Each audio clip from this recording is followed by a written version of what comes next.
வணக்கம். எங்கள் வீட்டு கார்த்திகை தீபம் நான் எப்படிலாம் செஞ்சேன்றதை பார்க்கலாம் வாங்க.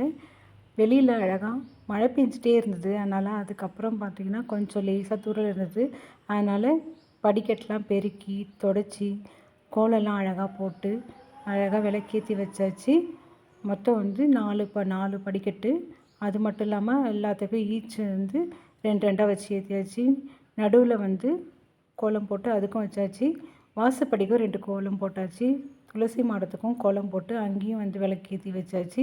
அதுக்கடுத்து பார்த்திங்கன்னா உள்ளே போனீங்கன்னாக்கா அங்கே நான் எப்பயுமே வந்து ஒரு இடத்துல கொஞ்சம் நிறைய விளக்கு ஏற்றுவேன். என்னென்னா 5 மிகமாக 5 விளக்கு ஏற்றுவேன். சரவண பவான்னு சொல்லிட்டு 6 விளக்கு ஏற்றுவேன் தனியாக. அதுக்கடுத்து பார்த்திங்கனாக்கா 9 விளக்கு நவக்கிரகத்துக்காக ஏற்றுவேன். எப்போதும் போல் குத்து விளக்கு 2 பக்கமும் வச்சுடுவேன். அதுக்கப்புறம் பார்த்திங்கன்னா 9 9 9 3 9 கணக்கில் 27 நட்சத்திரத்துக்காக 27 விளக்கும் ஏற்றி வச்சுருக்கேன்.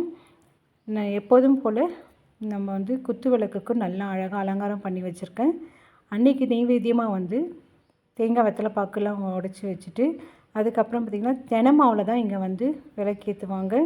அதுக்கப்புறம் பார்த்திங்கன்னா கார்த்திகை தீபத்துக்கு வந்து ஸ்பெஷலாக நெய்வேத்தியம் வந்து அப்பம் தான் செஞ்சு வச்சு சாமி கும்பிடுவோம். இதுதான் எங்கள் பழக்கம். அது மட்டும் இல்லாமல் இதெல்லாம் செஞ்சு முடிக்கவே ரொம்ப நேரம் ஆயிடுச்சுங்க. இது டெக்கரேஷன் பண்ணி பூவெல்லாம் வச்சு இலை போட்டு அதுக்கப்புறம் அது மேலே விளக்கேற்றி வைக்கிறதுக்கு இது வந்து கிட்டத்தட்ட ஒரு 2 மணி நேரம் ஆச்சுங்க. அழகாக எல்லாத்தையும் செஞ்சு முடித்தாச்சு.